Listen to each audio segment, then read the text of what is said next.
안녕하세요. 오늘도 살금의 시간 함께해서 감사합니다. 오늘은 스가랴 9장입니다. 내용을 함께 살펴보도록 하겠습니다. 스가랴서는 크게 세 부분으로 나눠볼 수 있습니다. 1장부터 6장까지가 첫 번째고요. 7장부터 8장이 두 번째고요. 오늘 시작된 9장부터 끝까지가 세 번째 파트입니다. 세 번째 파트에서 무슨 얘기를 하고 있냐면요. 미래에 무슨 일이 벌어질 것인가에 대한 이야기를 하고 있어요. 근데 이건 단지 앞으로 이런 일이 생길 거야 라는 얘기를 하는 것이 아니라 너희가 하고 있는 헌신을 통해서 어떤 결과가 만들어질지에 대한 얘기를 하시는 거예요. 그럼 이 이야기 통해서 사람들이 어떤 감동을 받게 될까요? 와, 내가 한 일이 너무 의미 있는 일이구나. 너무 감사하다. 일에 동참하게 해주셔서 라는 그 뜨거움을 갖고 일을 계속 할 수 있겠죠. 그런 의도로 미래에 이루어질 일을 보여주는 것이 9장부터의 이야기입니다. 이 뷰를 가지고 본문을 함께 살펴보도록 하겠습니다. 그래서 9장의 제목도 우리 헌신부터 이루어질 일이라고 잡아봤습니다. 첫 번째 단락부터 살펴보죠. 어떤 얘기를 하고 계세요? 달락은 하나님의 심판에 대한 얘기를 하고 계시죠. 하나님께서 불의를 꺾으시고 우리가 하나님을 우러러보는 날이 올 것이다 라고 말씀하세요. 그러면서 이제 주변에 있는 나라들을 쭉 얘기하죠. 뭐 하드람, 다메섹, 하마, 두로, 시돈, 아스글론, 가사, 에글론 이렇게 쭉 얘기하시는데 사실 지금은 이게 지금 없어진 나라잖아요. 다 페르시아잖아요. 근데도 불구하고 이런 나라들을 언급하는 것은 잔존 세력이 있기 때문이기도 하지만 하나님께서 모든 불의를 없애시고 하나님의 맞음을 선언하신다라는 상징적인 의미로 나라들의 이름을 언급하고 있습니다. 지금 우리가 경험하고 있는 건 뭐예요? 내가 맞는데 주변에 틀린 자들의 힘이 세서 나를 자꾸 건드리고 힘들어요. 근데 내가 이 성전을 짓는 과정을 통하여서 결국에 어디에 도달할 거예요? 그 불의한 게 다 틀렸고 하나님이 맞고 내가 맞고 이것이 맞다는 게 열방 가운데 전파되는 순간이 올 거라고 말씀하시는 거죠. 이게 얼마나 큰 위로예요. 그렇죠? 이게 여러분들의 교만함이 입증되는 그런 현상이 아니라 내가 정말 하나님 앞에 옳은 길을 가고 있다면 근데 주변에 불의함들이 이 옳음을 부정하고 자기 멋대로하고 있으면 이 답답함이 있잖아요. 그 답답함 가운데 있을 때 이게 너무 큰 위로와 소망이죠. 내가 성전을 짓는 것으로 이렇게 된 걸 볼 수 있어? 와, 나 진짜 열심히 해줘야지. 이렇지 않겠어요? 그렇죠?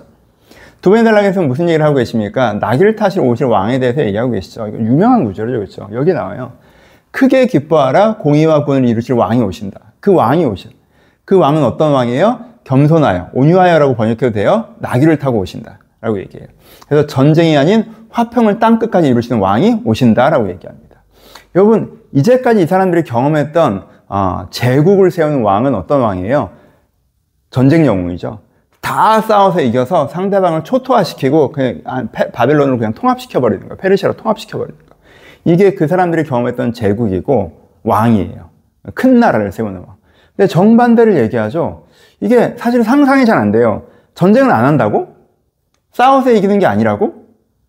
화평으로 땅끝까지 왕이 되신다고?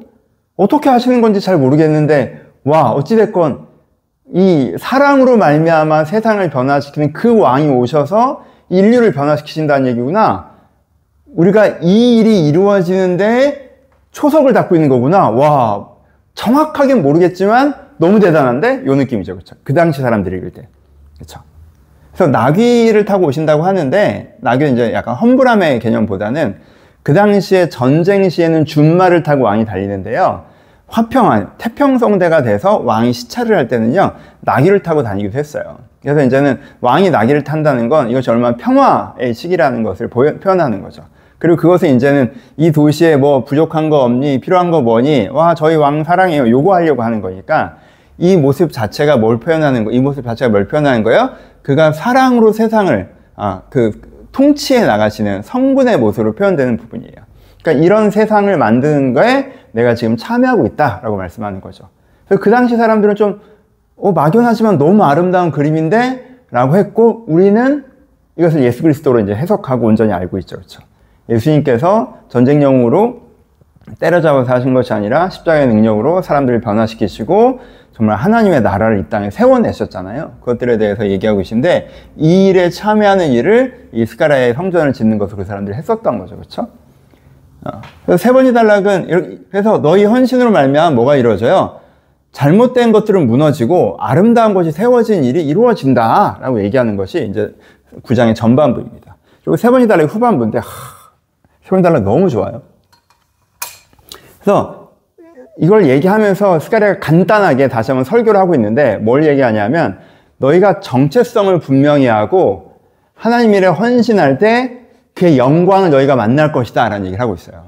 요걸 기억하시면서 읽으시면 돼요. 정체성을 분명히 하고는 뭐예요? 정체성을 분명히 언약의 피로 자유를 얻은 자, 갇혀있으나 소망을 품은 자라고 너희 스스로를 온전히 정체성할 때, 너희가 이런 사람이 될 때에서부터 시작되는 거죠. 그렇죠? 너희 정체성. 여러분 이거 언약의 피로 자유를 얻은 자, 예수 그리스도에 보여요. 하나님의 사랑을 말미암아 내면은 회복된 자, 갇혀있으나 소망을 품은 자, 환경이 아직 안 좋고 상황이 어떠할지라도 그것을 보지 않고 하나님의 부르심의 소망 앞에 헌신해 나가는 자. 이게 내면의 변화와 삶의 변화죠. 그렇죠? 이게 우리가 추구하는 구원의 은혜잖아요. 그렇죠? 번제와 소제. 그러니까 내가 언약의 피로 자유를 얻은 자가 됐고 갇혀있으나 소망을 품은 자가 되는 게 일단 먼저, 나의 정체성을 회복하는 게 먼저. 내 정체성을 회복했어. 그럼 그 다음에 뭐예요? 요새로 돌아가야죠. 하나님의 부르시는 부르심의 삶, 하나님의 군사된 자로서 그 전장에 서야 되는 거예요. 요새로 돌아가야 돼요. 내가 싸워야 될 내 삶의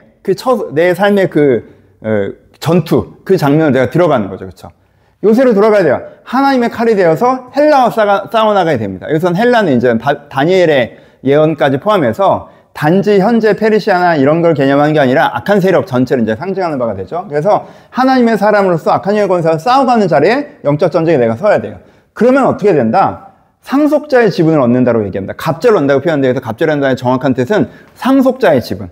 내가 맏아들로서 마땅히 받아야 될 그것을 받는다는 뜻이에요.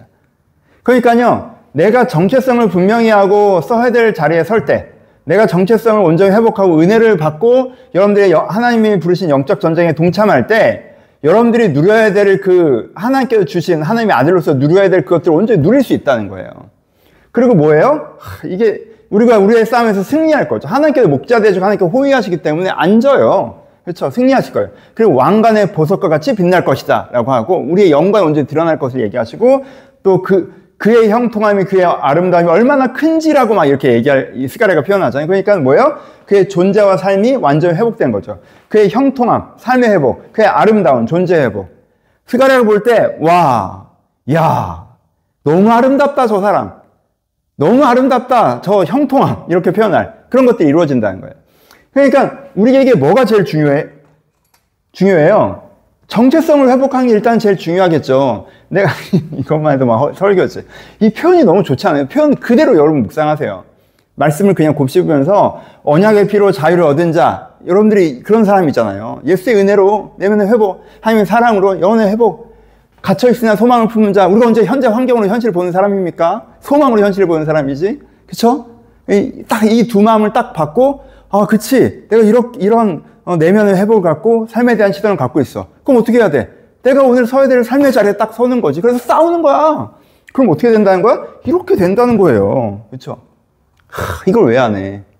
이걸 왜 안 해? 그치? 그러니까 이걸 듣고 스가랴 시대의 그 사람들이 얼마나 뜨겁게 오늘도 다시 한번 공사장으로 같이 한번 상상해 보세요. 그쵸? 그래서 그 은혜가 여러분들 있어야 돼요. 이 말씀을 듣고 오늘도 뜨겁게 여러분들 공사장으로 가시면 돼요. 대단해 보이지 않아도요, 하나님 부르신 그 삶의 자리, 그 부르심의 자리, 그걸 통해서 이 일들이 이루어진다니까요? 화려한 성전 짓는 거 찾아다니지 마시고, 진짜 그 부르심의 자리에 내가 이렇게 딱 할 때, 나를 통해서 이 일들이 벌어집니다. 그게 보이셔야 돼요. 그러면 오늘 내가 하는 게 얼마나 값진 것인지 우리가 알게 되죠. 예, 묵상하고 적용하죠. 예, 스가랴가 너무 좋잖아요, 여러분. 스가랴, 여러분 이번 사금 하시는 걸 정말 행운으로 아셔야 돼요. 스가랴가 얼마나 좋은 책인지 모르고 신앙생활 하시는 분들 되게 많아요. 스가랴가 너무너무 좋은 책이에요. 스가랴 아시게 되는 걸 축하드려요, 진짜. 미안해요. 너무 냈다. 묵상하고 적용합시다. 그러니까 뭘 가져야 돼요? 소망의 시선을 갖고 나의 가치를 알고 오늘을 헌신해 가라는 게 이제 9장부터 시작되는 테마에서 굉장히 중요한 부분이겠죠. 이 사람들이 여전히 공사장에서 일을 하잖아요. 작은 성을 짓고 있단 말이에요. 그러니까 그것만 보고 있으면 내 삶이 초라하고 별거 아니고 이거 언제까지 해야 돼? 빨리 끝내자. 이렇게 될 수 있죠. 일상의 가벼움으로 들어갈 수 있는데 뭐 해야 돼요? 소망의 시선. 이 일을 통해서 어떤 일이 벌어질 것인지, 그래서 내가 하고 있는 일이 얼마나 가치 있는 일인지, 그래서 오늘의 헌신을 유지하는 것. 요 마음이 여러분들에게도 똑같이 필요합니다. 요 마인드. 현실, 상황 이러지 마시고 이 소망, 나의 가치, 오늘의 헌신을 잘 내 일상에 잘 묵상하셨으면 좋겠고요. 그럼 뭐가 그렇게 중요하냐? 뭐가 그렇게 소망이냐라고 얘기하면요. 뭐가 소망이에요? 이거 하면 내가 나중에 돈 잘 벌어요? 이렇게 하면 내가 나중에 행복하게 살아요? 좋은 사람 만나나요? 이렇게 나중에 유명해지나요? 성공하나요? 그 얘기하는 거 아니잖아요. 은혜 얘기하는 은혜. 구속사. 여러분들이 그렇게 하는 것들을 통해서 여러분들의 영혼이 변화되고, 그렇죠? 여러분 주변 사람들이 변화되고요. 공동체가 회복되고요. 하나님 나라 확장되고요. 여러분들이 하늘나라 가서 자랑할 만한 일들이 벌어져요. 그렇죠? 그런 일들이 벌어지는 거. 그 부분에 대해서 하나님의 은혜의 역사에 동참하는 것들이 얼마나 값이 있는 거에서 묵상하셨으면 좋겠고, 저는 이제 그래서 내가 삶의 제론조에 섰을 때 또 존재와 삶이 완전히 회복될 수 있는 이 표현이 좋아서 그의 형통한 그의 아름다움이 얼마나 큰지, 이 표현이 좋아서 이 문장을 좀 곱씹었으면 좋겠다 그런 마음에 한 번 더 넣어봤습니다. 마무리하죠. 적용하죠. 그래서 이제 저는 이제 이렇게 내 마음의 자리, 내 삶의 자리를 지킬 때 내 존재와 삶이 회복된다 라는 문장을 다시 한번 되뇌어 봤습니다. 정말 그런 것 같아요. 돌아보면 그렇지 않아요? 내가 막 내 마음이, 그러니까 내 마음을 설명할 때 막 내가 상황이 이래서 내 마음이 이래, 내가 상황이 이래서 내 삶이 이래, 이렇게 설명하면 내 마음의 자리랑 삶의 자리 다 흔들리는 거잖아요. 그렇죠? 왜 저래? 왜 저렇게 하니까 내가 이렇지? 그럼 다 흔들리는 거예요. 그게 아니라 내가 하나님 앞에서 어떤 마음으로 서 있어야 되고, 내가 어떤 마음의 자리에 있어야 하고, 하나님께서 이렇게 나를 하시는구나, 이 마음을 지켜야 되는구나, 어떤 삶의 자리, 그럼 내가 어떻게 삶의 태도를 유지하고 무슨 일을 해나가야 되겠구나, 어떤 방향을 해나가야겠구나, 그 자리를 딱 지키잖아요. 그러면 하나님께 정말 존재와 삶을 회복시켜 주세요. 이 간증이 있으신 분들 계시죠? 여러분들 몇 년 전에 뭐 한 10년 전까지 갈까요? 그때 여러분들을 설명하려면 여러분의 상황을 설명했어야 됐죠. 근데 지금 여러분들을 설명하려면 뭘로 설명이 돼요? 상황으로 설명이 돼요? 아니죠. 상황으로 설명 안 되잖아. 여러분들이 하나님 안에서 내 마음의 자리와 삶의 자리를 지켰더니, 하나님께 부르신 그 자리에서 은혜를 가지고 내가 그 자리를 지켰더니 하나님께 여러분들의 마음, 여러분들의 이런 사람을 얼마나 많이 바뀌셨어요. 그리고 삶에서 얼마나 놀라운 선물들을 주셨습니까? 그걸 우리가 경험했잖아요. 그 경험을 저도 한번 되뇌어 봅니다. 그래서 오늘 무슨 일 있더라도 내 마음, 내 삶의 자리 흔들지 말고 내가 있어야 할 자리에 있자. 내 마음과 내 삶을 그곳에 두자. 그러면은 하나님께서 또 나를 회복하시고 나를 회복하실 것을 소망한다 라고 다시 한번 제 경험도 기억하면서 되뇌이며 적용해 봤습니다. 좋은 아침입니다. 이런 말씀 들을 때는 마음에 다시 한번 뭐라고 할까? 뭐 전신갑주를 입는다고 할까? 그런 걸 한번 해보기도 하는 것 같아요. 혹시 오늘 내 마음을 흔드는 일이 있을 수도 있겠구나. 내가 좀 다른 생각이 들 수도 있겠구나. 그럴 때 오늘 아침 이 말씀 꼭 기억해야지 라고 딱 마음을 잡으시고, 내 마음의 자리와 내 삶의 자리를 말씀 안에서 잘 지켜가야겠다, 내 마음을 잘 지켜가야겠다, 이렇게 결심하고 하루 시작해 보셨으면 좋겠고, 그냥 이거 읽고 즐거워하셨으면 좋겠어요. 이거 읽고 즐거워하셨으면 좋겠어요. 이거 다시 한번 그냥 쭉 읽으세요. 여러분들이 왕관의 보석같이 빛날 거예요.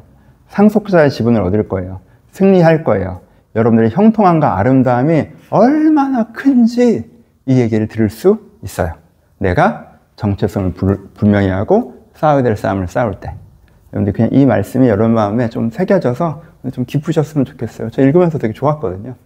이 말씀이 여러분들 오늘 기쁨이 되었으면 좋겠습니다. 오늘도 좋은 하루 되세요. 사랑합니다.